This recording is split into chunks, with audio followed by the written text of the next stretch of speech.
하나님 말씀 보시겠습니다. 우리가 함께 나눈 하나님 말씀은 요한복음 16장 25절에서 33절까지 말씀입니다. 우리가 함께 은혜 받을 말씀은 요한복음 16장 25절에서 33절까지 말씀.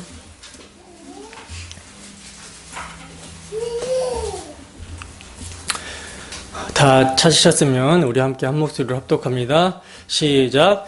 이것을 비유로 너희에게 일렀거니와 때가 이르면 다시는 비유로 너희에게 이르지 않고 아버지에 대한 것을 밝히 이르리라. 그 날에 너희가 내 이름으로 구할 것이요 내가 너희를 위하여 아버지께 구하겠다 하는 말이 아니니 이는 너희가 나를 사랑하고 또 내가 하나님께로부터 온 줄 믿었으므로 아버지께서 친히 너희를 사랑하심이라. 내가 아버지에게서 나와 세상에 왔고 다시 세상을 떠나 아버지께로 가노라 하시니 제자들이 말하되 지금은 밝히 말씀하시고 아무 비유로도 하지 아니하시니 우리가 지금에야 주께서 모든 것을 아시고 또 사람의 물음을 기다리시지 않는 줄 아나이다. 이로써 하나님께로부터 나오심을 우리가 믿사옵나이다. 예수께서 대답하시되 이제는 너희가 믿느냐? 보라 너희가 다 각각 제 곳으로 흩어지고 나를 혼자 둘 때가 오나니 벌써 왔도다. 그러나 내가 혼자 있는 것이 아니라 아버지께서 나와 함께 계시니라. 이것을 너희에게 이르는 것은 너희로 내 안에서 평안을 누리게 하려 함이라. 세상에서는 너희가 환난을 당하나 담대하라. 내가 세상을 이기었노라. 아멘. 잠깐 기도하겠습니다. 은혜로우신 하나님 아버지, 이 시간은 주의 말씀을 듣는 시간입니다. 바라오고 원하옵건대 이 시간 우리에게 듣는 귀와 듣는 마음을 열어주시사 마음과 귀에 할례를 받게 하시고 주 예수 그리스도가 우리의 눈앞에 밝히 보여지는 시간 될 수 있도록 인도하여 주시옵소서. 이를 위하여 부족한 사람이 주의 피를 의지하여 강단에 섰습니다. 저의 자치는 십자가 뒤로 감춰주시고 오직 주 성령께서 말하게 하심에 따라 주의 복음만을 선포하게 하시고 이 복음이 선포될 때 전하는 자나 듣는 자나 한 성령 안에서 우리 주 예수 그리스도의 복음으로 말미암아 하나 되게 하시고 성령의 교통하심이 있는 시간 될 수 있도록 주께서 역사하여 주시옵소서. 하나님, 우리의 마음이 주의 복음으로 말미암아 뜨거워지게 하시고 우리의 연약한 손과 피곤한 무릎이 일으켜지고 또한 낙심된 영혼은 위로를 받게 하시고 주의 영광을 바라보며 함께 한마음으로 주 예수 그리스도를 위하여 표대를 향하여 달려나가는 우리의 심령과 우리의 모습이 될 수 있도록 주께서 역사하여 주시옵소서. 시종을 주님께 의탁합니다. 거룩하신 예수님 이름으로 기도드립니다. 아멘. 환난을 당하나 담대할 수 있는 이유, 환난을 당하나 담대할 수 있는 이유라는 제목으로 하나님 말씀 증거하도록 하겠습니다. 제가 2주 전부터 광고하기를 3월 마지막 주, 오늘이죠. 성찬식이 있다라고 말씀을 드렸어요. 그래서 여러분들에게 이를 위해서 기도해 주시고 성찬에 참여할 마음의 준비를 하라고 말씀을 드렸는데 어떻게 여러분들 주중에 성찬에 참여할 마음의 준비를 하셨습니까? 이를 위해서 기도하셨나요? 성찬식은요, 눈에 보여지는 복음의 말씀이며 우리 주 예수 그리스도께서 친히 세우시고 제정하시고 명령하신 예식으로서 그가 오실 때까지 그의 죽으심을 기념하고 전하는 것을 목적으로 하는 거룩한 예식입니다. 여러분, 제가 성찬식을 위해 기도해 주시고 성찬에 참여할 마음의 준비를 하라고 하는 것은요, 이 성찬식은 형식적으로 그냥 참여해서는 안 되기 때문이라는 거예요. 성찬식은요, 함께 떡을 떼고 잔을 마시는 것을 통해서 우리 주님이 십자가에서 몸 찢고 피 흘리심으로 세우신 새 언약을 기념하는 예식입니다. 때문에 사람이 자기를 살피지 않고 형식적으로 합당하지 않게 먹고 마시게 되면요, 이건 주님의 몸과 피에 대해서 죄를 짓는 것이 되는 거예요. 그래서 제가 이를 위해서 기도하시고 마음의 준비를 하라고 말씀을 드린 것입니다. 그렇다면 여러분들은 성찬에 참여하기 위해서 무엇을 기도하시고 어떤 마음의 준비를 하셨습니까? 제가 성찬식에 참여하기 위해서 기도하고 또 마음의 준비를 하라고 말씀을 드린 것은요, 지난 시간에 그 말씀을 드린 맥락에서 마음의 준비를 하라고 하는 거거든요.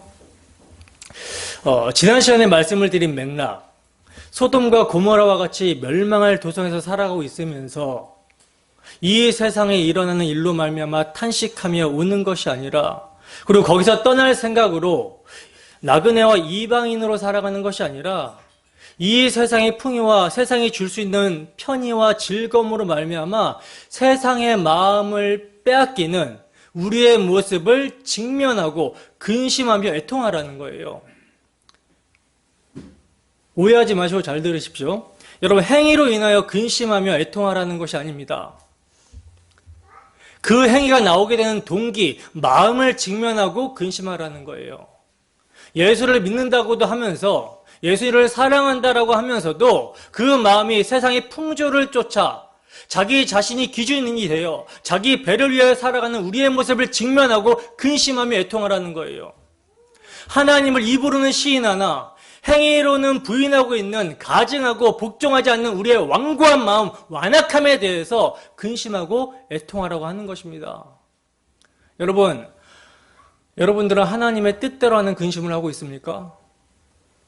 성찬은 여러분, 눈에 보이는 복음이라고 말씀을 드렸죠. 성찬은요, 우리 눈에 보여지는 복음입니다.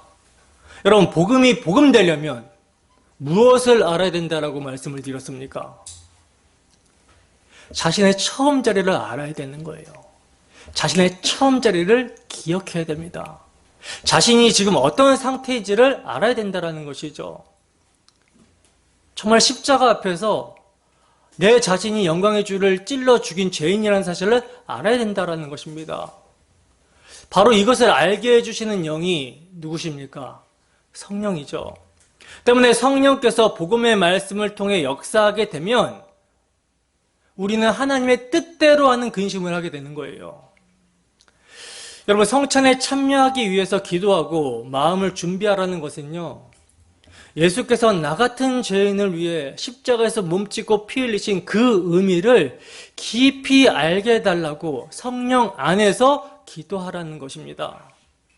우리 구주 예수 그리스도의 십자가 앞에서, 그 사랑 앞에서 나는 지금 어떠한 상태인지를 깨닫고 근심하고 애통하며 은혜를 구하라는 거예요. 제가 예배를 위해서도 기도하라고 하는 것도 이 맥락입니다. 그렇다면 여러분, 이렇게 기도하면서 마음의 준비를 하게 될 때 그 마음이 어떠한 마음이 되겠습니까?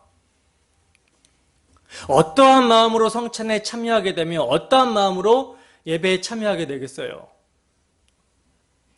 여러분들이 진정으로 십자가 앞에 선 자신의 모습을 직면하게 해달라고 기도하시고, 정말 십자가 앞에 여러분들이 세워지게 되면요, 상하고 통회하는 심령이 됩니다. 의에 줄이고 목마른 심령이 되는 거예요. 그래서 정말 우리 주 예수 그리스도께서 나 같은 죄인을 위해서 피 흘려주신 그 은혜가 아니면 감히 나는 하나님 앞에 나아갈 수 있는 존재가 아니구나라는 바른 인식 가운데, 주여, 개도 주인의 상에서 떨어지는 부스러기를 먹습니다 라고 하는 은혜를 구하며 예배의 자리에 나아가게 되는 것이죠. 그렇게 성찬에 참여하게 되는 것입니다. 여러분, 예배를 드리는 우리의 마음, 성찬에 참여하게 되는 우리의 마음이 정말 중요합니다. 여러분, 성찬, 우리가 드리는 예배는요, 하나님께서 죄인인 우리를 어떻게 사랑하셨는지를 나타내 보이시는 자리라는 거예요.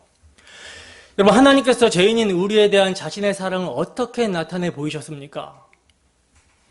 하나님의 의가 어떻게 나타났죠?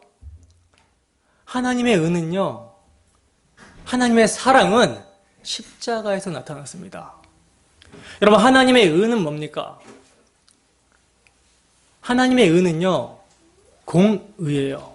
근데 이 공의가 죄인인 우리에게 그대로 쏟아지게 되면 영원한 죽음이고 영원한 지옥의 형벌입니다. 왜냐하면 율법은 죄의 삭은 사망이라고 하는 죽음을 요구하고 있기 때문에. 그래서 하나님의 공의는 우리에게 그대로 떨어지게 되면 영원한 형벌, 영원한 죽음을 요구한다는 거예요. 영원히 하나님으로부터 단절이 되어 영원히 버려져야 된다는 것이죠. 근데 여러분, 그 죄에 대한 공의가 죄인에게 쏟아져야 되는 그 하나님의 진노가, 죄에 대한 진노가 우리 주 예수 그리스도께 쏟아져 버린 거예요. 오직 우리 주님은 이때에만 아버지를 아버지라 부르지 못하고 하나님이라고 부르셨습니다. 우리가 받아야 되는 심판을 주님이 받으셨으며 우리가 버려져야 되는 그 자리에, 영원히 버려져야 되는 그 자리에 주님이 버려지신 거예요. 그러므로 여러분, 십자가는요, 우리에게 향하신 하나님의 사랑의 높이이며 십자가, 그것은 우리의 죄에 대한 진노의 깊이입니다. 때문에 성령이 복음의 말씀과 함께 역사하게 되면 죄인을 십자가 앞에 세워서 죄에 대한 하나님의 진노와 죄인에 대한 하나님의 사랑이 어떠한지를 알게 하신다라는 거예요. 여러분, 우리 주 예수 그리스도의 십자가 앞에 진지하게 직면하고 있습니까? 서 있습니까? 그 십자가 앞에서 당신의 아들을 화목제물로 내어주시기까지 우리를 사랑하신 아버지의 사랑을, 아버지의 마음을 여러분들이 진정하십니까? 그렇다면 우리가 어떠한 마음으로 성찬에 참여해야 되며 어떠한 마음으로 예배에 참여해야 되겠습니까? 경외함으로, 감사함으로, 마음이 가난하고 통회하며 주의 말씀 앞에 떨며 참여해야 되는 것이겠죠. 이러할 때,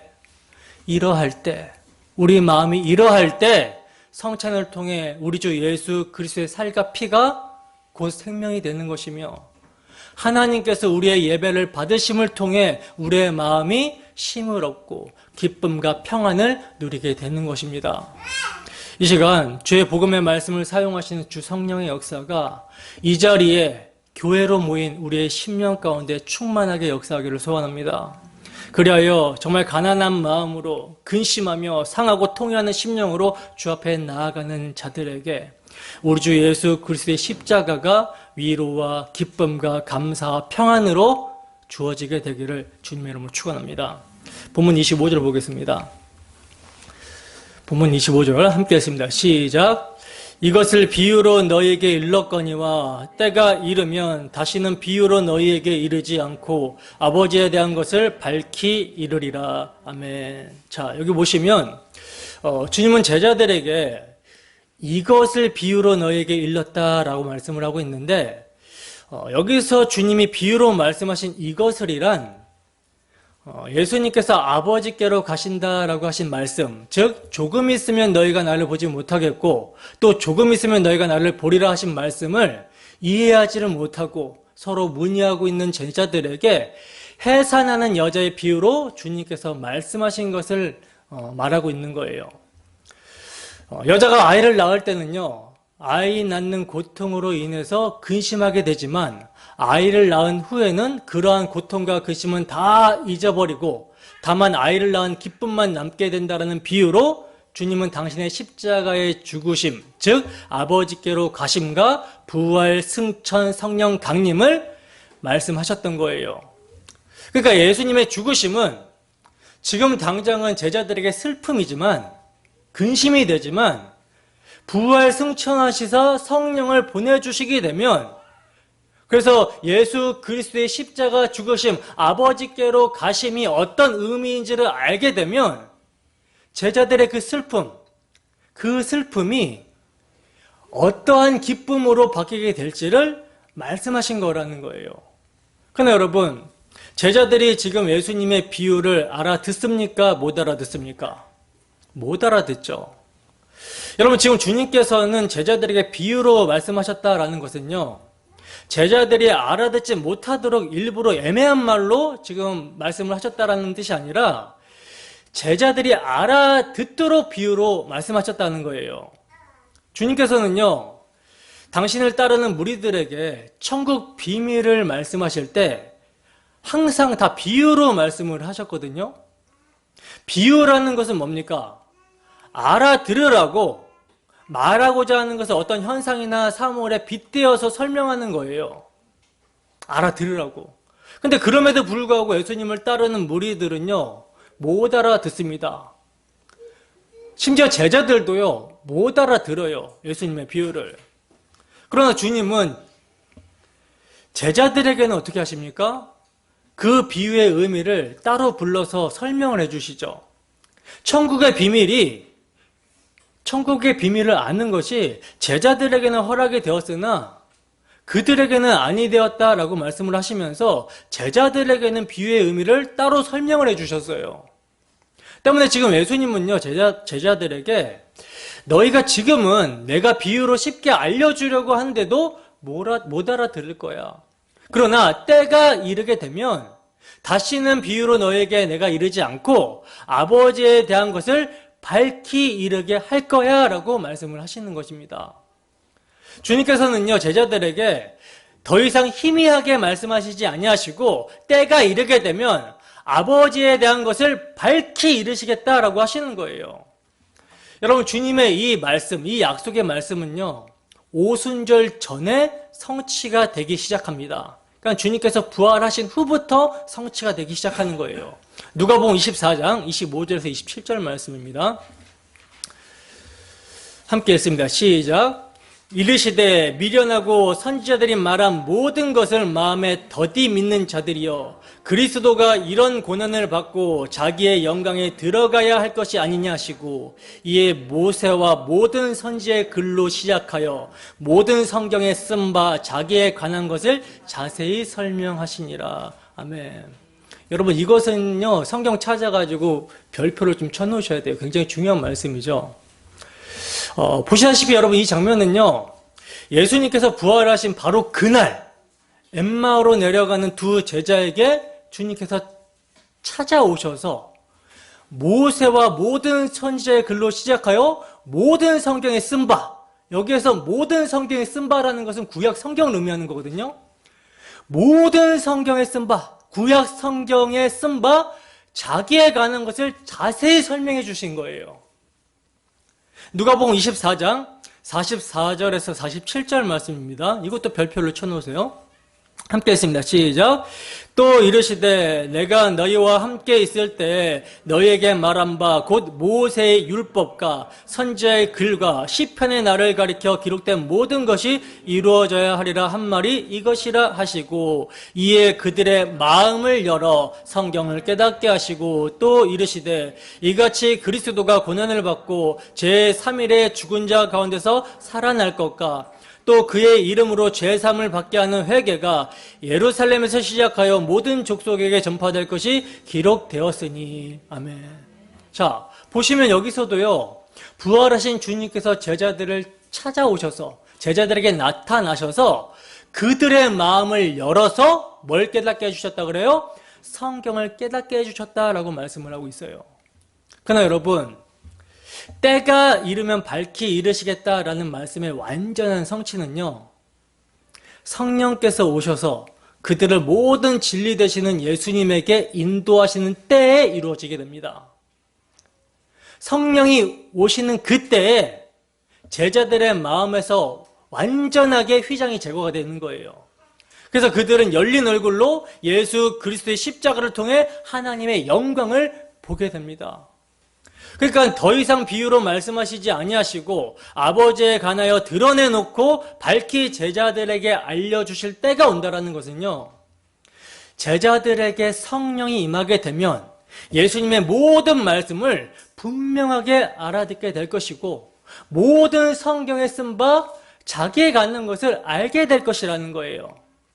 그래서 우리 주님은 아버지께서 시키시는 말과 시키시는 일만을 하셨기 때문에 아버지에 관해서도 밝히 알아듣게 된다라는 것을 주님께서 말씀하고 계시는 것입니다.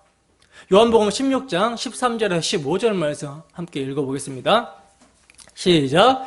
그러나 진리의 성령이 오시면 그가 너희를 모든 진리 가운데로 인도하시리니 그가 스스로 말하지 않고 오직 들은 것을 말하며 장래일을 너희에게 알리시리라. 그가 내 영광을 나타내리니 내 것을 가지고 너희에게 알리시겠습니다.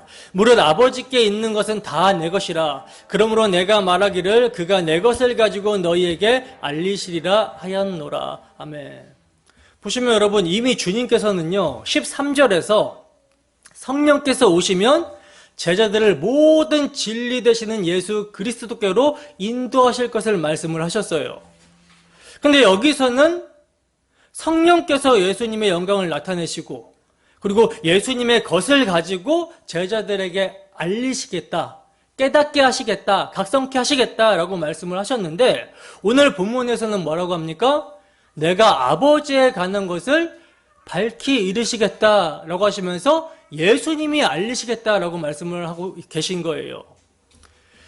여러분, 우리는 여기서요 삼위 하나님의 일체성을 또 보게 되는 것이죠. 아버지의 것은 다 예수님의 것이고 예수님의 것은 다 성령의 것입니다. 이해가 되십니까? 이꼬로 성삼위 하나님의 일체성을 보여주고 있는 거예요. 성삼위 하나님은요 각 위격이 구별되시지만 서로 같은 마음과 같은 의지와 같은 계획, 이것을 가지고 계십니다. 뜻이 다를 수가 없어요. 때문에 성령께서는요 예수님의 영광과 예수님의 것으로 제자들에게 알게 하시지만 예수님의 영광과 예수님의 것은 누구 거예요? 다 아버지의 것이기 때문에 때가 이르러 성령이 임하면 예수께서 성령을 통해 아버지에 가는 것을 밝히 이르시겠다라고 말씀하시고 있는 거라는 거죠. 그러니까 영원부터 감추어진 하나님의 비밀의 경륜을 알게 하시겠다라는 거예요. 본문 26절에서 27절입니다. 함께 읽습니다. 시작. 그 날에 너희가 내 이름으로 구할 것이요 내가 너희를 위하여 아버지께 구하겠다 하는 말이 아니니 이는 너희가 나를 사랑하고 또 내가 하나님께로부터 온 줄을 믿었으므로 아버지께서 친히 너희를 사랑하심이라. 아멘. 자, 보시면 그 날에라고 말씀을 하고 있어요. 그 날에. 여기서 여러분 그 날은 언제입니까? 때가 이르면 다시는 너희에게 비유로 이르지 않고 아버지에 가는 것을 밝히리라 한 성령께서 임하셔서 모든 진리를 알려주시는 그 날이에요. 주님께서는 제자들에게 성령께서 임하여 모든 진리를 알려주시는 그 날에 너희가 내 이름으로 구할 것이요 라고 말씀을 하시면서 내가 너희를 위하여 아버지께 구하겠다는 말이 아니라 하고 말씀을 하고 있는데, 여기서 주님이 내가 너희를 위하여 아버지께 구하겠다는 말이 아니다라고 하시는 것은요 제자들을 위하여 중보하시지 않겠다라는 말이 아니시죠. 중보기도를 하지 않으시겠다라는 말씀이 아니에요. 요한 사도는요 보혜사 성령이 오신 후에도 예수님이 아버지 앞에 대원자로 성도를 위해 활동하실 것을 기록을 하고 있습니다. 말씀을 하고 있어요. 요한일서 2장 1절입니다. 함께 읽습니다. 시작. 나의 자녀들아 내가 이것을 너희에게 씀은 너희로 죄를 범하지 않게 하려 함이라. 만일 누가 죄를 범하여도 아버지 앞에서 우리에게 대언자가 있으니 곧 의로우신 예수 그리스도시라. 아멘. 보시면 지금 요한 사도는 정확하게 예수님께서 우리의 대언자가 되어주신다라고 말씀을 하고 있죠. 구원받고 난 이후에도 우리가 육신의 소욕을 가지고 있기 때문에 죄의 몸을 입고 있기 때문에 죄를 질 수가 있어요. 그때에도 우리 주님께서는 우리의 보혜사, 대언자가 되어주신다라고 지금 요한 사도는 말씀을 하고 있습니다. 그리고 바울 사도도 로마서에서 예수님의 중보 사역에 대해서 이렇게 말씀을 하고 있는데 로마서 보겠습니다. 로마서 8장 34절 함께 읽습니다. 시작. 누가 정죄하리요 죽으실 뿐 아니라 다시 살아나신 이는 그리스도 예수시니 그는 하나님 우편에 계신 자요 우리를 위하여 간구하시는 자시니라. 아멘. 자, 보시면 바울 사도도 뭐라고 말씀합니까? 부활 승천하시어 하나님 우편에 계신 예수님께서 우리를 위해 간구하시고 있다라고 말씀을 하고 있어요. 그렇다면 여러분, 오늘 본문에서 내가 너희를 위하여 아버지께 구하겠다는 말이 아니니라 하시는 것은 무엇을 말씀하고 있는 것인가? 이제 여러분 성령이 오시게 되면 주님께서는 부활 승천하심으로 아버지 보좌 우편에 가 계시기 때문에 예수님이 이 땅에 공생의 사역을 하실 때와 같이 육신을 입었을 때와 같이 제자들을 위해 여러 가지로 기도하셨던 것과 그 제자들을 위해서 여러 가지로 기도하셨던 것과 말이 자꾸 꼬이네요. 그러니까 예수님께서 제자들을 위해 여러 가지로 기도하셨던 것과 같이 그런 기도를 하지 않으신다라는 말이에요. 왜냐하면 성령이 오시면 그 성령에 의해 제자들은 자신이 하나님께 어떻게 기도를 해야 되는지 각성하고 깨닫게 되기 때문입니다. 그 날에 성령이 임한 그 날에는요, 이제 예수 그리스도의 대속의 피, 죄사함과 의롭다 하심의 공로가 제자들에게 적용이 돼요. 그래서 이로 말미암아 그들이 이제 예수님의 이름을 힘입어 직접 아버지께 간구하게 된다라는 것입니다. 예수님이 그 공생의 사역을 하실 때, 제자들과 함께 있을 때는요, 제자들에게 복음이 적용이 되지 않았어요. 그러니까 예수님의 죽으심과 부활의 의미에 대해서 몰랐습니다. 그래서 기도를요, 어떻게 하는지를 몰랐어요. 그러나 이제 예수님께서 부활 승천하셔 성령을 보내시게 되면 예수님의 죽으심과 부활 승천 성령 강림의 의미가 어떤 의미인지를 알게 되고, 그 십자가의 죽으심이 어떤 의미인지를 알게 되고, 그 의미가 그들의 심령 가운데 적용이 되므로 예수 그리스도의 공로를 믿음으로 이제 하나님 앞에 간구하게 된다는 거예요. 예수의 이름으로 구하게 된다는 것입니다. 그렇다면 제자들이 예수님의 이름으로 무엇을 아버지께 구하게 되는가? 27절을 보시면 그 날에 제자들이 예수님의 이름으로 구하게 되는 이유가 나오고 있는데 이는 너희가 나를 사랑하고 또 내가 하나님께로부터 온 줄을 믿었으므로 아버지께서 친히 너희를 사랑하시기 때문이다 라고 말씀을 하고 있어요. 다른 말로 하면요, 그 날에 성령이 임하게 되면 예수님께서 제자들을 어떻게 사랑하셨는지 십자가 대속의 피 흘리심의 사랑을 알게 됩니다. 자기 사람들을 끝까지 사랑하시는 사랑을 알게 된다는 거예요. 그래서 그 예수님을 주와 그리스도로 믿게 되고 그 주님을 사랑하게 됨으로 말미암아 하나님과 화목이 일어나게 되죠. 하나님과 평화를 누리게 됩니다. 그래서 우리 주 예수 그리스도의 십자가 대속의 피의 공로로 말미암아 하나님의 사랑받는 자녀가 된다는 거예요. 그러므로 제자들이 예수 그리스도의 이름으로 아버지께 구하게 된다는 것이죠. 그렇다면 여러분, 예수님의 십자가 대속의 피, 그 피 흘리심의 사랑을 알고 믿게 된 자들이 아버지로부터 무엇을 구하게 될까요? 아버지께로부터 무엇을 구하게 될까요? 세상의 것들을 구하게 되겠습니까? 먹고 맛있는 것을 구하게 될까요? 뭘 구하게 될까요? 자신의 욕심을 따라 구하게 될까요? 뭘 구하게 되겠습니까? 요한복음 14장 12절에서 15절 말씀입니다. 함께 했습니다. 시작. 내가 진실로 진실로 너희에게 이르노니 나를 믿는 자는 내가 하는 일을 그도 할 것이요 또한 그보다 큰 일도 하리니 이는 내가 아버지께로 감이라. 너희가 내 이름으로 무엇을 구하든지 내가 행하리니 이는 아버지로 하여금 아들로 말미암아 영광을 받으시게 하려 함이라. 내 이름으로 무엇이든지 내게 구하면 내가 행하리라. 너희가 나를 사랑하면 나의 계명을 지키리라. 아멘. 요한복음 15장 16절에서 17절 말씀도 보겠습니다. 함께 했습니다. 시작. 너희가 나를 택한 것이 아니요 내가 너희를 택하여 세웠나니 이는 너희로 가서 열매를 맺게 하고 또 너희 열매가 항상 있게 하여 내 이름으로 아버지께 무엇을 구하든지 다 받게 하려 함이라. 내가 이것을 너희에게 명함은 너희로 서로 사랑하게 하려 함이라. 아멘.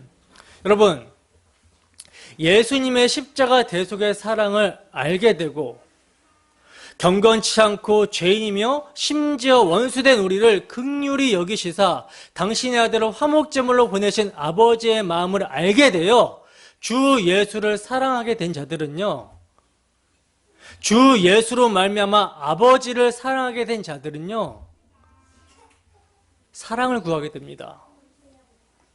사랑을 구하게 돼요. 열매가 뭐라고 했습니까? 열매가. 예수님의 이름으로 구하는 것마다 주신다라고 했는데, 들어주신다라고 했는데, 이는요, 서로 사랑하게 하려고 함이라고 말씀을 하고 있어요. 사랑함이 열매죠. 이것을 구하게 된다라는 거예요. 그러니까 예수님의 사랑을 받고 예수님의 사랑을 알고 나니 주 예수를 사랑하는 마음 때문에 그 사랑을 전하고 싶은 거예요. 말하지 않고는 견딜 수 없는 거예요. 그래서 바울 사도가 뭐라고 로마서에서 고백합니까? 내가 이 복음을 전하지 않으면 내게 화로다라고 고백을 하고 있죠. 복음을 말하고 싶은 거예요. 그 사랑을 나누고 싶은 것입니다. 예수님의 십자가 사랑이 무엇인지를 알기 때문에 그 십자가 사랑에 나타난 하나님의 죄에 대한 진노와 또 죄인을 사랑하시는 하나님의 마음을 알게 되었기 때문에 이 사랑을 전해주어서 죄로 말미암아 허물가지로 죽어있는 자들을 하나님의 자녀로 살려내고 싶은 이웃사랑의 마음이 드는 거예요. 심지어 나를 핍박하고 나를 미워하는 원수까지도 사랑하고 싶은 것입니다. 왜냐하면 원수된 자가 사랑을 받았기 때문에. 여러분, 기독교의 별명은요, 사랑의 종교입니다. 그리스도인들의 모든 선행들의 동력은요, 우리 주 예수 그리스도의 십자가 사랑이고요, 그리스도인의 삶의 이유와 목적 또한 우리 주 예수 그리스도의 십자가 사랑에 매여서 살아가는 거예요. 주 예수 그리스도를 사랑하기 때문에 주 예수를 자랑하고 싶고 주 예수의 사랑을 전하고 싶은 것입니다. 살든지 죽든지 그리스도를 존귀하게 하는 목적으로 살고 싶은 거예요. 그런데 우리에게 뭐가 있어요? 육신의 소욕이 남아있죠. 제 몸이 남아있죠. 때문에 계속 두 마음이 충돌하는 가운데 전쟁이 일어납니다. 그래서 이를 위하여 뭐 하게 되는 거예요? 기도하게 되는 거예요. 이를 위하여 예수님의 이름으로 아버지께 구하게 되는 것입니다. 예수의 사랑을 늘 망각하는 우리의 모습을 직면하게 되고 성령 안에서 탄식하면서 몸의 구속을 바라면서 이 싸움을 싸우게 해달라고 힘을 달라고 기도하게 되는 거예요. 힘을 달라고 기도하게 되는 것은 뭡니까? 그리스도의 사랑이 우리의 마음 가운데 부어져서 이 동력으로 싸우게 해달라고 기도하는 것이죠. 여러분, 성령이 임하기 전에는요, 제자들에게 이런 마음이 없었어요. 두 마음이 없었습니다. 그냥 한쪽 마음으로만 끌려갔어요. 그러니까 자기 사랑의 방편으로 예수님을 쫓아갔습니다. 예수님을 쫓아가서 내게 어떤 이익이 있을까봐 쫓아갔어요. 그러나 성령이 임하자 어떤 일이 일어납니까? 자기를 부인하게 되는 역사가 일어나게 되죠. 자기를 부인하고 주 예수의 사랑에 매여서 주 예수를 위해 살기 시작하더라는 거예요. 마찬가지로 여러분, 우리에게도요, 성령이 임하게 되면 우리 주 예수 그리스도의 십자가 대속의 은혜를 알게 되고 나를 사랑하사 나를 위하여 자기 목숨을 버리신 영광의 주님 앞에서 자기 사랑의 방편으로 예수님을 이용하려고 하고 쫓았던 것이 죄인 줄 알고 자기를 부인하게 되는 거예요. 그리고 그 사랑에 매어서 주를 위해서 진정으로 헌신하게 되는 것입니다. 여러분, 우리에게 이러한 모습이 나타나고 있습니까? 우리 주 예수 그리스도의 십자가에, 그 험한 십자가에, 그 십자가가 난리한 십자가인 줄 알고 그 십자가에 우리의 마음이 끌리고 있습니까? 사랑은요, 끌림이잖아요. 사랑은 끌림입니다. 주 예수의 사랑을 알고 그 사랑에 매여 정말 주를 사랑하고 있습니까? 여러분, 우리가 주님을 사랑하기에 계명을 지킨 자로 살아갑니다. 사랑은 이웃에게 해를 끼치지 않는다라고 하잖아요. 주의 사랑을 알기 때문에 거짓말하지 않는 거예요. 주의 사랑을 알기 때문에 간음하지 않고 도둑질하지 않는 것입니다. 주의 사랑을 알기 때문에 나보다 남을 낮게 여기는 거예요. 내가 죄인 중에 개수인데 죄인 중에 대장이라고 고백하면서 누굴 정죄하고 판단합니까? 긍휼히 여길 뿐인 것이죠. 여러분, 주의 사랑을 전하는 것, 이것이 우리의 삶의 이유와 목적이 되고 있습니까? 이를 위하여 주의 사랑을 더 깊이 알고 그 사랑을 전하기 위하여 간구하고 있습니까? 자신의 믿음 없음과 사랑 없음과 연약함을 알고 이를 위해 간구하고 있습니까? 여러분, 주 예수의 십자가 사랑을 아는 자들이 예수의 이름에 합당하게 기도하게 되는 거예요. 여러분, 우리는 우리에게 주신 예수의 이름을 합당하게 사용하고 있습니까? 본문 28절입니다. 함께 하십니다. 시작. 내가 아버지에게서 나와 세상에 왔고 다시 세상을 떠나 아버지께로 가노라 하시니. 아멘.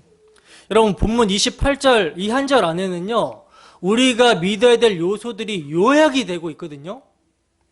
내가 아버지에게서 나와서 라는 말씀은 뭡니까? 예수 그리스도의 선제적인 신성을 보여내고 있어요. 보여주고 있어요. 나타내주고 있습니다. 예수님의 신성, 영광의 주님이고 성자 하나님이신 분이 아버지께로부터 나와서 세상에 오셨다라는 거죠. 그리고 여러분, 세상에 오셨다라는 말은요, 영광의 주님이 하늘 보좌를 버리시고 낮고 천한 이 땅에 자기 백성들, 그들의 죄에서 구원하시고자 인카네이션, 성육신 하셨다라는 것을 의미합니다. 그러니까 말씀이 육신이 되어 오신 인성을 뜻한다라는 거예요.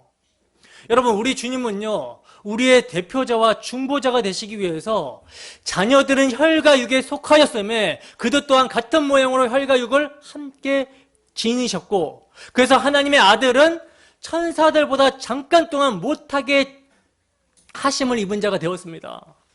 그리고 그분은 우리를 용납하시고 돕기 위해서 죄로 인한 우리의 연약함과 비참함과 슬픔과 질고를 채우라고 동정하면서 사셔야 됐어요. 우리의 연약함을 친히 채울하시는 삶을 살아내셨습니다. 그리고 죄가 없으신 주님은 우리의 대표가 되셔야 됐기 때문에 죄인들이 받아야 되는 회개의 세례를 받으심으로써 죄인이 되셨어요. 죄인으로 여김받고 죄인들의 대표가 되셨습니다. 이것이 여러분, 세상에 오신 주님의 삶이었어요. 그리고 다시 세상을 떠나 아버지께로 가신다라는 것은요, 드디어 주님께서 오신 목적, 주님이 오신 목적이 뭡니까? 그가 왜 오셨습니까? 자기 백성을 그들의 죄에서 구원하시기 위해서 대속제물이 되어 주시기 위해서 오셨잖아요. 죄인들을 대신해서 대속제물로 당신 자신을 아버지께 드리게 되었다라는 것을 말하는 거예요. 더 나아가 죽음의 고난을 받으심으로 말미암아 영광과 존귀로 간을 쓰신 예수, 즉 죽으신 것으로 끝난 것이 아니라 다시 살아나셔서 아버지 보좌 우편에 앉으신 것입니다. 이로 말미암아 뭐가 이루어지는 거예요? 구속 사역이 완성이 되는 거예요. 구속 사역이 이루어진 것입니다. 그러므로 이러한 예수님의 말씀 속에서는요, 예수님을 정치적, 경제적, 군사적 메시아, 즉 세상적 메시아로 생각하며 그러한 메시아로 삼으려고 하는 자들의 의도가 전혀 소용이 없음을 암시하고 있는 것입니다. 그리고 예수님이 구속사역을 완수하시고 아버지께로 가셔야, 아버지 보좌 우편에 앉으셔야 성령이 오시게 된다라는 거예요. 그러니까 예수님이 이 세상을 떠나심은 성령의 오심에 대한 확실한 조건이며 신호가 되는 거라는 거죠. 그렇다면 이러한 명확한 복음의 말씀, 이러한 명확한 복음의 말씀을 요약해서 말씀해 주시는 주님의 말씀을 제자들이 이해를 하고 있는가? 본문 29절에서 30절 말씀입니다. 함께 했습니다. 시작. 제자들이 말하되 지금은 밝히 말씀하시고 아무 비유로도 하지 아니하시니 우리가 지금에야 주께서 모든 것을 아시고 또 사람의 물음을 기다리시지 않는 줄 아나이다. 이로써 하나님께로부터 나오심을 우리가 믿사옵나이다. 아멘. 자, 보시면요. 지금 제자들은요. 예수님의 말씀을 알아들은 것처럼, 마치 알아들은 것처럼 이야기를 하고 있지만 사실은 전혀 못 알아들었어요. 왜냐하면 예수님은 내가 아직도 너희에게 이를 것이 많으나 지금은 너희가 감당하지 못할 것이라고 말씀을 하셨고, 그래서 성령을 보내시면 그제야 너희가 알게 될 것이다 라고 말씀을 하셨잖아요. 그래서 23절을 보시면 그 날에는 너희가 아무것도 내게 묻지 않을 것이라고 말씀을 하셨는데, 지금 제자들은 뭐예요? 아직 그날이 오지도 않았는데 마치 온 것처럼 행동을 하고 있는 거예요. 이것은요, 그들이 아직도 예수님의 말씀을 제대로 알아듣지 못했다라는 뜻입니다. 그리고 제자들이 지금에야 주께서 모든 것을 아시고 또 사람의 물음을 기다리지 않는 줄 아나이다 라고 이렇게 고백을 한 것은요, 19절의 말씀을 가리키는 것으로 해석이 되거든요. 왜냐하면 19절에서 제자들이 어떤 모습이었습니까? 예수님께 직접 질문을 하지 않고 아버지께로 가신다라는 말씀이 무슨 의미인가? 조금 있으면 나를 보지 못하겠고 조금 있으면 나를 본다라는 말씀이 무슨 의미인가? 이렇게 막 서로 문의하고 있었거든요. 서로 질문하고 있었거든요. 근데 그때 예수님께 질문하지도 않았는데 예수님께서 제자들의 생각을 깨뜨려보고 말씀을 하셨어요. 비유의 말씀을. 그러니까 지금 제자들은 예수님의 말씀을 알아듣지도 못했으면서도 예수님에게 뭐라고 고백합니까? 하나님께로부터 나오심을 믿는다고 신앙 고백을 하고 있는 거라는 거죠. 여러분, 제자들의 이러한 고백은요, 그가 약속된 메시아이심을 믿는다라고 하는 단순한 신앙 고백에 지나지 않습니다. 니고데모도요, 예수님에게 고백하기를 어떤 고백을 하죠? 우리가 당신은 하나님께로부터 오신 선생인 줄 아나이다 라고 고백을 했죠. 오병이어의 기적을 목격한 사람들도요, 이는 참으로 세상에 오실 그 선지자다 라고 공언을 했습니다. 마르다 또한 주여 그러하웨이다, 주는 그리스도시요 세상에 오시는 하나님의 아들이신 줄 내가 믿나이다 라는 말을 했고요, 고백을 했고요. 베드로도요, 주는 그리스도시요 살아계신 하나님의 아들이신 줄 내가 믿나이다 라고 고백을 했어요. 여러분, 이러한 이들의 고백은요, 예수님이 누구신지에 대한 고백은 맞죠. 그죠? 예수님이 누구신가? 그는 하나님으로부터 오신 하나님의 아들이다. 이 고백 맞잖아요. 그죠? 근데 이들이 뭘 몰랐습니까? 그 하나님께로부터 오신 하나님의 아들이 왜 오셨는가? 이것을 몰랐다는 거예요. 그래서 예수님께서는요, 십자가 지시기 위해 예루살렘으로 가신다라고 하시는데 제자들은 뭘 하고 있어요? 이제 예수님께서 예루살렘에 가셔서 왕으로 등극하시면 누가 높은 자리를 차지할 것인가? 이걸 두고 다투고 있었던 거라는 거죠. 그래서 주님께서는 말씀하십니다. 본문 31절입니다. 함께 읽습니다. 시작. 예수께서 대답하시되 이제는 너희가 믿느냐? 아멘. 여러분, 지금 예수님의 대답이 어떤 뉘앙스인지 아시겠습니까? 야, 이제야 너희가 믿는구나. 훌륭하다. 3년 동안 가르친 보람이 이제야 나타나는구나. 이런 뉘앙스가 아니죠. 그래? 이제 믿어? 이런 뉘앙스예요. 약간 반어적인 책망이라는 거죠. 그러니까 4살짜리 어린아이가 어린이집에서 김장을 해갖고 왔어요. 선생님들이 다 도와줬겠죠. 그죠? 근데 집에 와서는 부모님에게 엄마, 아빠, 내가 김장 다 했어. 이렇게 이야기를 한다면 아빠가 뭐라고 말을 하겠어요? 그래? 네가 다 했어? 그러면서 속으로는 선생님이 다 도와줬지. 이런 뉘앙스로 지금 말씀을 하시는 거예요. 본문 32절에서 33절입니다. 함께 했습니다. 시작. 보라, 너희가 다 각각 제 곳으로 흩어지고 나를 혼자 둘 때가 오나니 벌써 왔도다. 그러나 내가 혼자 있는 것이 아니라 아버지께서 나와 함께 계시느니라. 이것을 너희에게 이르는 것은 너희로 내 안에서 평안을 누리게 하려 함이라. 세상에서는 너희가 환난을 당하나 담대하라. 내가 세상을 이기었노라. 아멘. 여러분, 주님은요, 그래, 이제 너희가 믿는구나. 그러나 너희가 다 나를 두고 도망갈 것이다 라고 말씀을 합니다. 이것이 여러분, 성령이 임하기 전에 제자들의 모습이에요. 우리의 모습은 어떻습니까? 여러분들 다 예수님을 믿는다라고 고백을 하잖아요. 그러나 정작 내가 살아가야 하는 내 삶의 이익 앞에서 어떤 모습을 취하고 있습니까? 주님과 함께 고난받는 것을 택하십니까? 주님과 함께 손해보는 것을 택하고 있습니까? 솔직하게 이러한 우리가 당시 예수님의 십자가 앞에서 과연 도망가지 않을 수 있었을까요? 제가 보건대 다 도망갔을 거예요. 제자들의 모습이 우리의 모습임을 성경은 보여주고 있는 것입니다. 그런데 그렇게 도망간 이 제자들을요, 누가 찾아오세요? 부활하신 주님이 찾아오셨어요. 그러니까 제자들은 부활을 목격했습니다.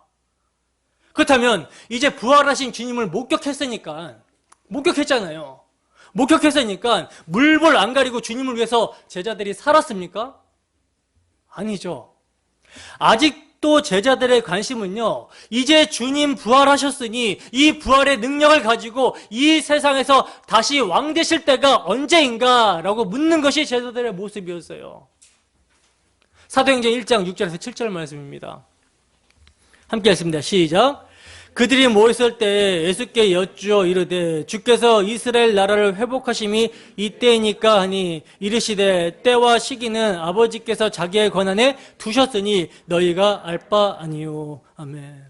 여러분, 우리 주님은요, 부활하신 후에 40일 동안 이 땅에 계시면서 제자들에게와 여러 사람들에게 나타나셨습니다. 그리고 제자들을 가르치셨어요. 그런데도 제자들이 깨닫지를 못하는 것이죠. 그리고 이제 승천하기 위해서 제자들이 모여 있는데 부활하신 주님이 그들과 함께 있을 때에 그때 제자들이 지금 묻는 거예요. 뭐라고 묻습니까? 주께서 이스라엘 나라를 회복하심이 이때이니까 라고 하면서 묻고 있죠. 여러분, 이스라엘 나라의 회복이란 제자들이 주님을 3년 동안 따라다니면서 꿈꿔왔고 간구해왔던 거예요. 소망해왔던 꿈입니다. 아니, 제자들뿐만 아니라 이스라엘 모든 백성들이 고대하여 온 소망입니다. 바리새파, 사두개파, 에세네파, 파들은 각각 다를지라도 이러한 소망, 이스라엘 나라의 회복이라는 이러한 소망, 육적 다윗 왕국의 회복, 이것은 동일한 거였어요.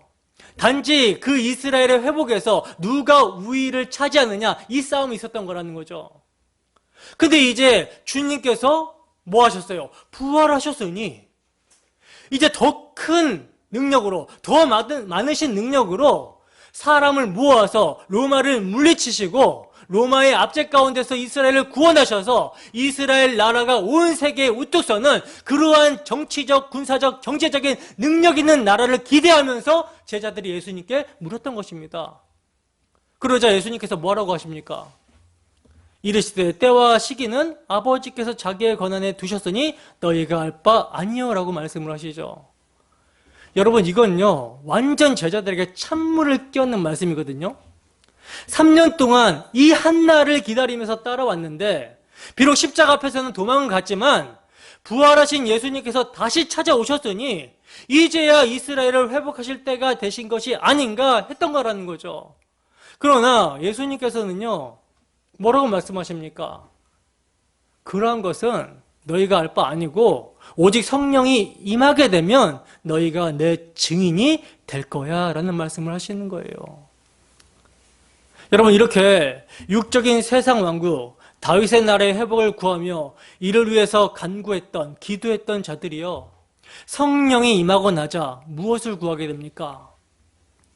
이들에게 성령이 임하자 하나님의 나라는 이 세상에 속한 나라가 아니구나 라는 사실을 알게 됩니다.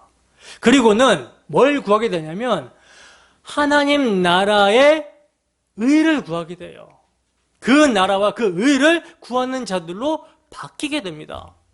그러니까 제자들, 우리는요 주님께서 일하시는 것이 어떤 것인지를 보여주는 증인이라는 거예요. 여러분, 우리 주님께서는 당신을 믿는다고 고백하는 제자들을 향해서 너희가 몇 시간 후면 나를 두고 다 뿔뿔이 흩어져서 도망가게 될 것이다. 각각 제 곳으로 흩어져서 나를 혼자 둘 때가 올 것인데 벌써 왔다라고 하시면서 너희는 십자가 앞에서 다 나를 떠날 것이지만 누구는 함께한다? 하나님은 나와 함께 계시느니라 하고 말씀을 하십니다. 여러분, 이것이 예수님의 담대함이었거든요. 그러면 주님께서 제자들에게 이것을 말씀하시는 것은요, 너희도 나의 평안을 누리라고 말씀을 하시는 거예요. 하나님께서 함께 하시는 것이 예수 믿는 사람들의 담대함이라는 것입니다. 그렇다면 하나님께서 함께 하시게 되면 세상에서 어떤 일이 일어나게 되는가? 여러분, 하나님께서 함께 하시면 세상에서 자기들이 하는 일이 형통하게 됩니까? 세상 일들이 성공하는 데 도움이 됩니까? 아니라는 것이죠. 하나님께서 함께 하시니까 오히려 세상이 핍박을 하더라는 거예요. 그 결과 환난을 당하게 되더라는 것입니다. 근데 주님은요, 너희가 세상에서 환난을 당하나 뭐하라? 담대하라고 말씀을 하고 있어요. 환난을 당하나 내가 그 환난을 막아주겠다라고 하시는 것이 아니라 환난을 당하게 될 것이나 담대하라고 말씀을 하고 있어요. 왜? 내가 세상을 이겼다라는 것입니다. 아니, 주님께서 세상을 이기셨는데 왜 예수 믿는 사람이 세상에서 환난을 당하게 되는 것입니까? 여러분, 주님께서 세상을 이기신 이기심이 무엇입니까? 그것은요, 십자가로 승리하신 것입니다. 근데 그 십자가란 세상이 볼 때 가장 비참한 죽음이고 실패의 모습이라는 거예요. 유대인들이 볼 때는요, 나무에 달려 죽은 죽음, 나무에 달린 자는 저주를 받는다라고 하신 율법의 저주를 받은 자의 모습입니다. 그래서 거리게 하는 거예요. 이방인들이 볼 때는요, 미련하고 어리석은 것이죠. 메시아가, 구원자가, 왕이 왜 죽어? 능력이 있어서 다스리고 통치하고 정복해야지. 왜 죽어? 미련한 것입니다. 그래서 십자가는 가장 비참한 죽음의 모습이고 실패한 모습이에요. 적어도 세상을 이겼다면 그 당시에 로마 제국처럼 세상을 정복하든지 해야 세상을 이기는 것 아닙니까, 여러분? 당시 로마가 세상에서 제일 강대국이었기 때문에 로마의 시민권만 있어도요, 엄청 혜택을 누렸어요. 미국 시민권을 받은 것보다 더 엄청난 혜택을 누렸습니다.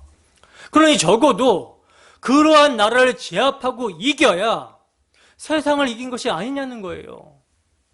여러분, 성령이 임하기 전에 자연인의 사고는요, 징기스칸, 알렉산더, 나폴레옹과 같은 영웅들이 나타나서 세계를 정복하는 그런 모습으로 세상을 이겼다라고 생각을 하기 때문에 어떻게 십자가에 죽으신 예수님이 세상을 이기는 것이 되는 것인가, 여기에 대해서 이해를 하지 못하는 거예요.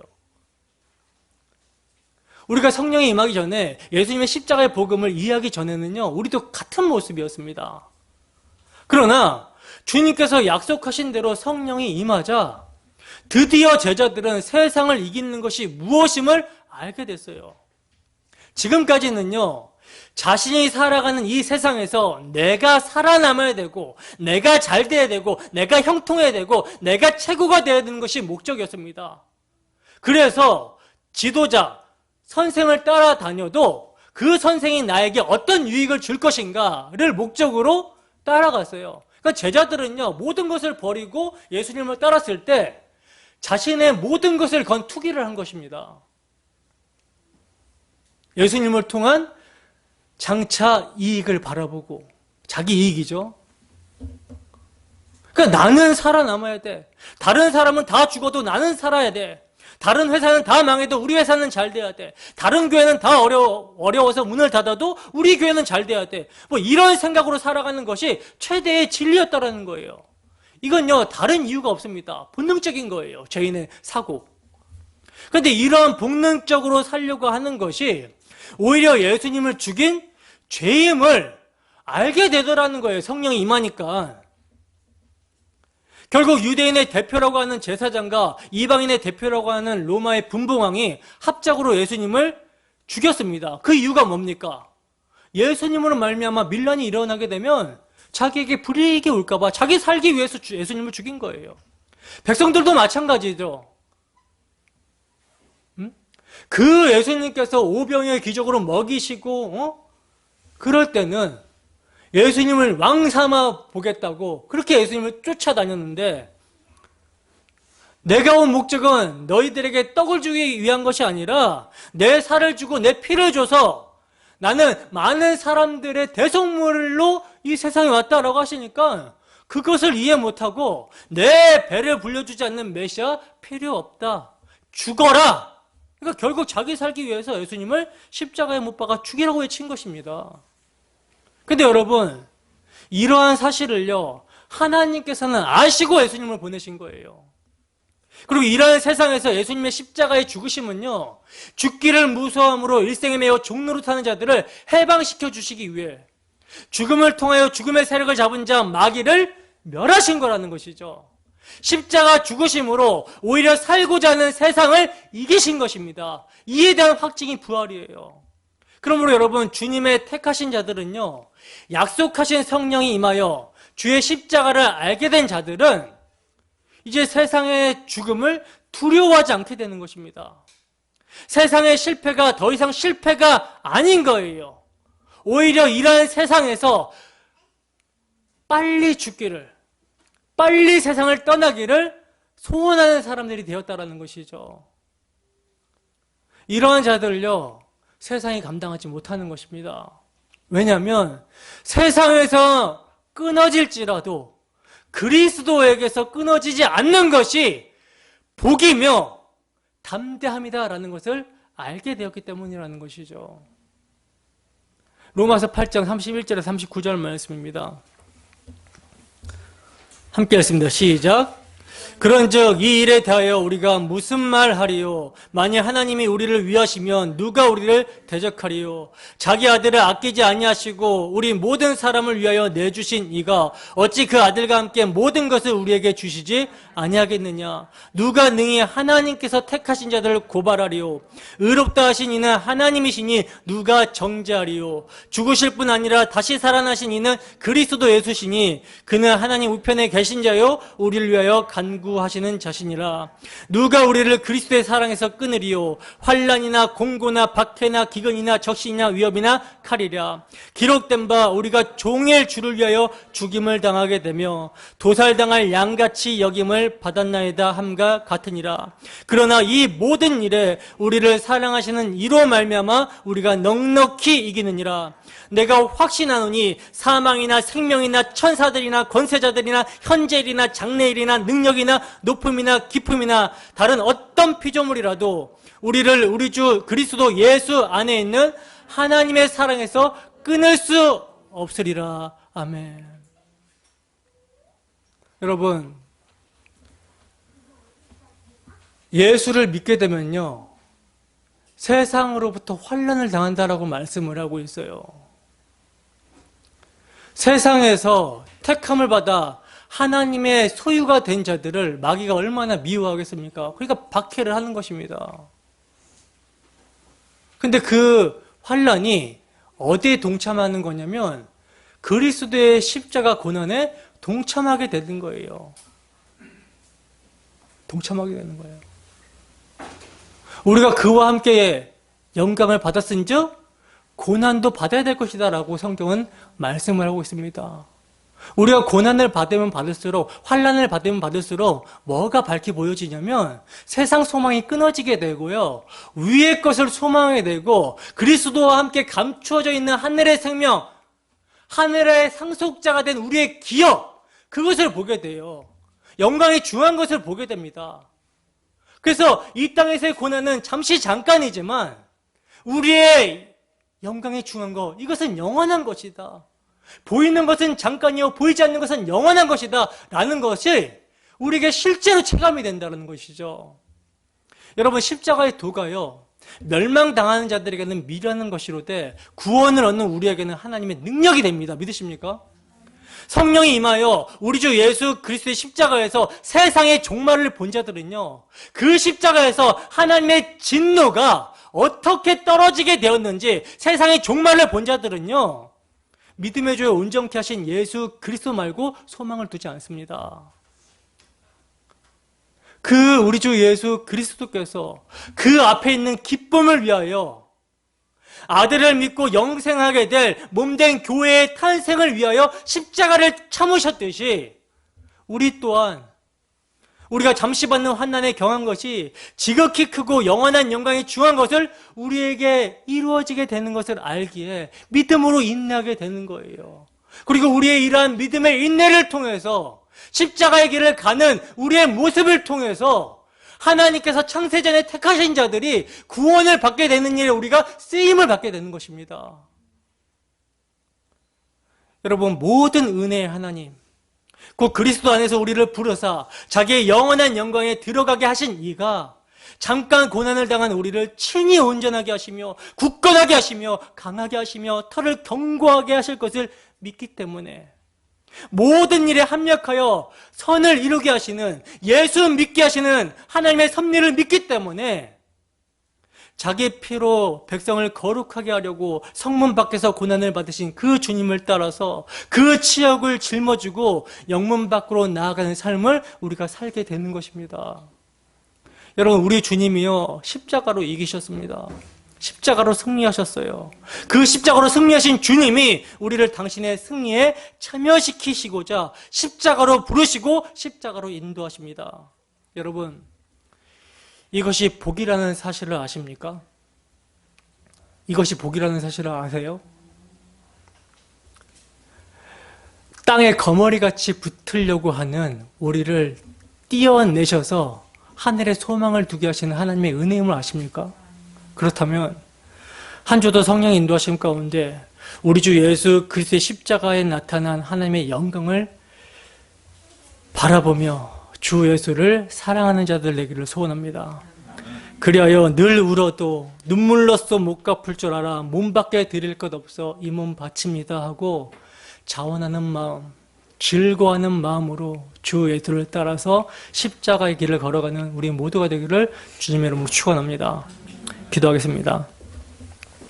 은혜로우신 하나님 아버지, 참으로 감사합니다. 부족한 사람이 아둔한 입술을 열어서 주의 복음을 증거하였습니다. 하나님, 이 시간 바라건대 주의 성령께서 전하는 말씀 가운데 함께하여 주셔서 우리의 심령 가운데 우리 주 예수 그리스도의 사랑이 무엇인지를 알게 하시고 우리 주 예수 그리스도의 십자가가 우리의 눈앞에 밝히 보여지게 됨을 통해서 세상의 종말을 거기서 보게 하시고 이 세상이 정말 소돔과 고모라와 같은 멸망받을 세상이라는 사실을 알게 하시고 여기서 우리를 건져내신 우리 주 예수 그리스도로 말미암는 하나님 아버지께 늘 감사하며 영광을 주님께 올려드리는 삶을 우리가 살아갈 수 있도록 주께서 인도하여 주시옵소서. 세상에서 너희가 환난을 당하나 담대하라고 하셨습니다.